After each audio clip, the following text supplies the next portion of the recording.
Full parking lot, and this weekend is Panda's birthday weekend.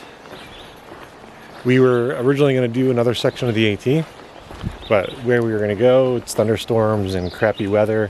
Here it's sunny, beautiful, and it's not supposed to get too insanely hot. And we are back in the Adirondacks. We are going to tackle number 2. I believe it's number 8. So it's going to be Iroquois and Algonquin Peak. Should be a lot of fun. And we do want to slowly collect all the high peaks up here.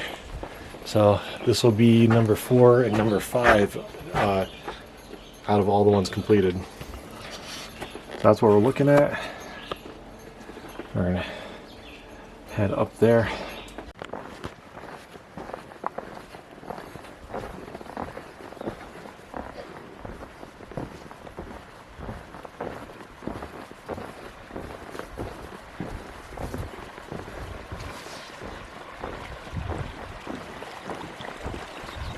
Reached the first significant trail junction.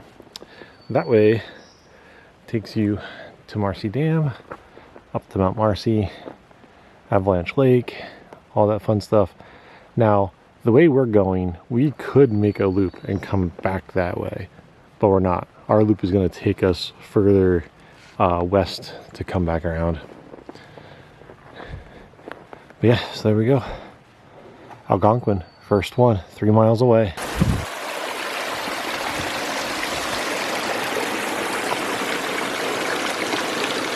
Some of the real fun.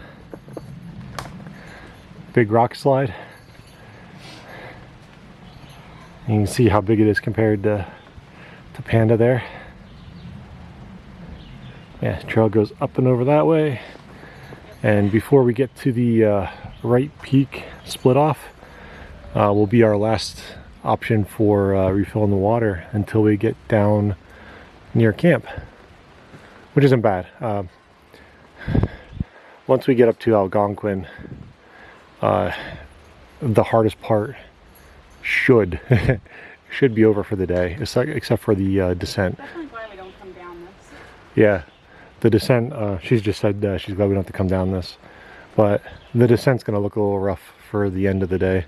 But thankfully, camp's after that. So let's go take a look at how she got up through here.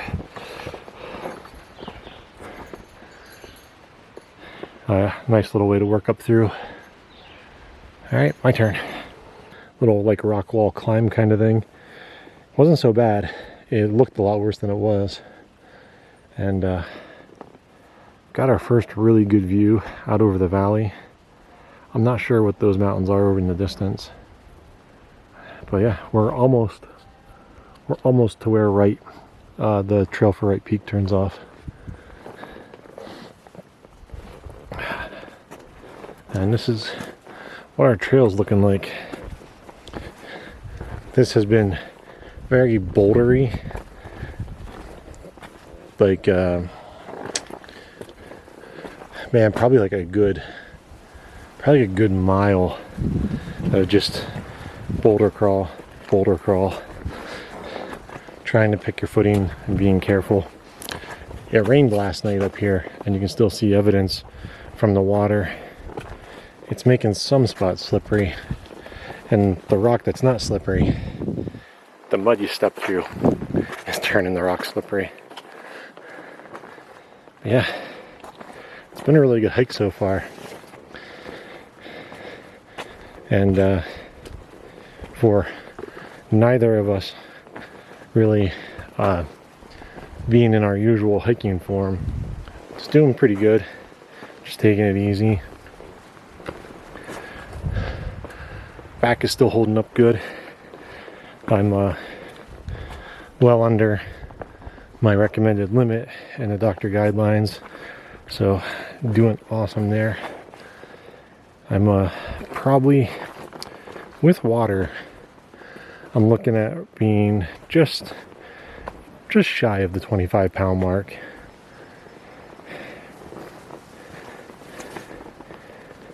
And normally summer stuff would be a little bit lighter than that, but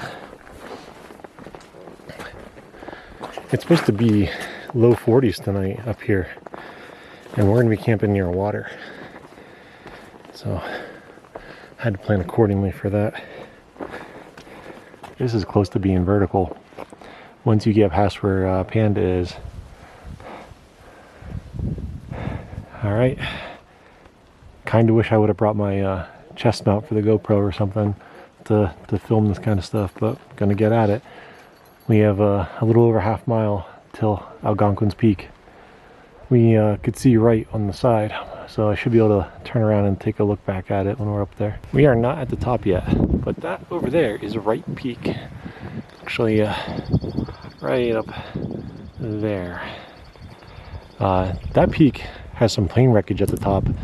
Not sure when, but a plane hit the top of it, and like landing gear and parts of it are at the top, and the rest can be found down in the woods. There's another YouTuber, Syntax77. He actually found the rest of the plane on one of his hikes. He kind of made it a mission to find it, but it's a really nice view looking back. And then there's this view. This is another almost vertical slide. Like, this is me looking straight across. Yeah, it's challenging. There's like a workaround trail through there that kind of cuts up and through, like up in that direction. And right down there is where it comes out.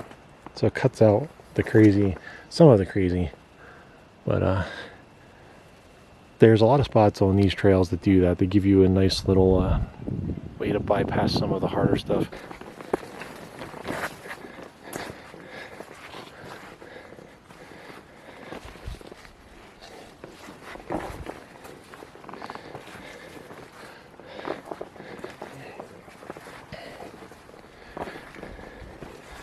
Love when you get up to these alpine style environments.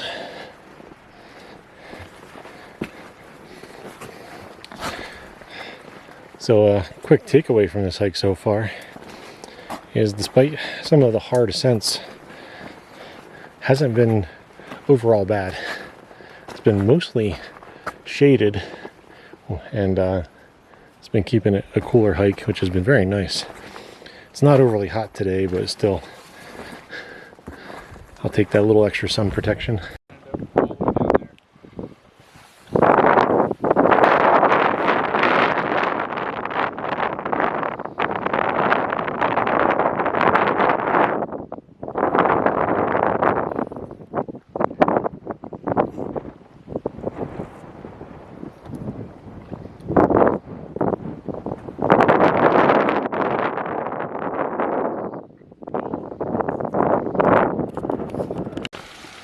So this is straight out from where I'm standing.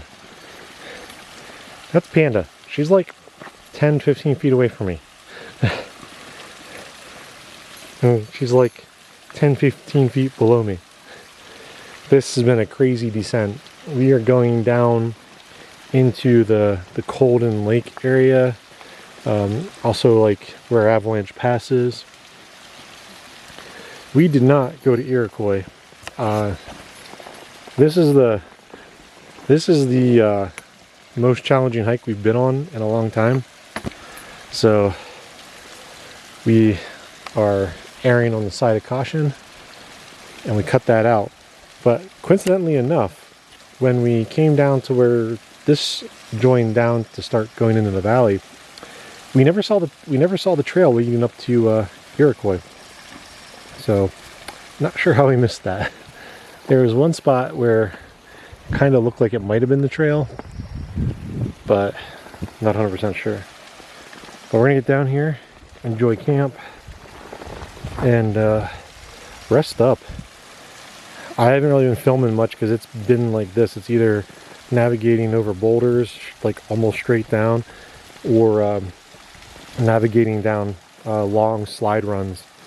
So, but if I can, there's a waterfall down here. I'll bring you guys back when I get down to it. All right, see you in a bit. Adding to the fun, the trail